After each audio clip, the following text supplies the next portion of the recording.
In a world where destiny forgets the weak, an orphan boy named Kippo dares to dream the impossible, stealing the moon itself. After a chaotic twist of fate saves a feared crime boss, Kippo is thrown into a crew of dangerous, unpredictable misfits. Armed with nothing but raw courage and a homemade shrink ray built from scraps, he risks everything to pull off the most unbelievable heist. Kippo had already outrun 3 police officers before breakfast, and he wasn't even sure why they were chasing him this time. Maybe it was because he borrowed a loaf of bread. Maybe it was because he climbed the mayor's gate just to see if he could. Or maybe it was because trouble had always followed him like a shadow with long arms. Whatever the reason, Kippo sprinted through the night-heavy streets, tiny feet slapping the pavement, heart thumping with the wild joy only a dreamer has. A dreamer with one ridiculous goal: to become the greatest thief in history. Not for money, not for fame, but because dreaming small had never fit him. And tonight, fate tripped over itself just to meet him. Blue and red police lights washed across the alleyways, chasing a long black car. Inside that car was one of the most feared and respected big bosses in the city of Vereko. A man whose smile could either bless you or destroy you. Kippo wasn't aiming to help anybody. He merely jumped onto a police car because the hood was warm and shiny and fun. And when he jumped, the officers inside panicked, swerving, shouting, and crashing into a fruit stand. That 5-second chaos was all Vereko needed to escape. When the smoke settled, the big boss stepped out of the shadows and stared at Kippo, a tiny orphan boy with a mischievous grin and a stolen apple. "You," Vereko said slowly, "are either very stupid or very useful." Kippo grinned wider. "Can it be both?" Vereko laughed, the kind of laugh people in the city whispered about because they didn't know it existed. And that was the moment Kippo's life changed. Vereko brought him to an abandoned warehouse home to the most legendary crew the city had ever whispered about. They stared at Kippo like he was a stray cat dragged in from the rain. Zata, the cheerful one, always smiling, always cracking jokes, even during gunfights. She greeted Kippo with a hug so tight he almost fainted. 2. Knox, the mysterious one. He never spoke. He communicated by raising eyebrows and disappearing into shadows. Kippo never saw him walk, he just appeared. 3. Grindel.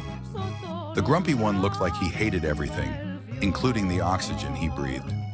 "Why is the child here?" was his first sentence. 4. Riva, the sadist. Always laughing at pain, mostly other people's. She called Kippo her little chaos nugget. He still doesn't know if she meant it nicely. 5. Cobalt. The strategic genius could hack anything, plan anything, predict anything except Kippo's unpredictable decisions. 6. Milo, the quiet heart. Soft-spoken, gentle, and every time he smiled, the whole crew forgot they were criminals. 7. Vereko, the boss, the man with the power, the connections, the vision. 8. Kippo, the dreamer. Small, fast, wild. The chaos spark no one saw coming. They didn't trust him at first. They made him clean weapons, fetch noodles, and test smoke bombs to see if they work. But Kippo didn't give up, because he wasn't there to be good. He was there to be legendary. The dream that wouldn't die every night. Kippo stared out the warehouse window at the moon. "That's the real heist," he whispered. "Steal the moon, the world's greatest impossible theft." The crew laughed whenever he said it. Except Knox, he just stared at Kippo like he was considering the possibility. But Kippo wasn't joking, and fate, once again, was listening. One evening, the city announced a global event, the Moon Mirror Project. A giant holographic moon satellite would be installed above the city for one night before launch, a perfect, glowing, floating sphere worth billions. Kippo's eyes sparkled. This was it, his chance to steal the moon. The crew laughed, argued, fought, panicked, and prepared. Obstacles rose like mountains. Alarms that detected even heartbeats. Guards with no sense of humor. A storm that shut down half the city. Grindel quitting 3 times. Riva laughing too loud during stealth mode. Zada accidentally triggering fireworks, Knox disappearing for 2 days and appearing inside a ventilation shaft without explanation, Kippo falling from a drone and landing in a trash bin. But Kippo, tiny, fast, brave, ridiculous. Kippo refused to give up. At 2:12 a.m., Kippo climbed the main tower like a squirrel possessed. The wind whipped him. His heart raced. Down below, his crew battled alarms, codes, guards, and each other. When Kippo reached the top, the moon mirror hologram hovered above him like a dream floating in silver light.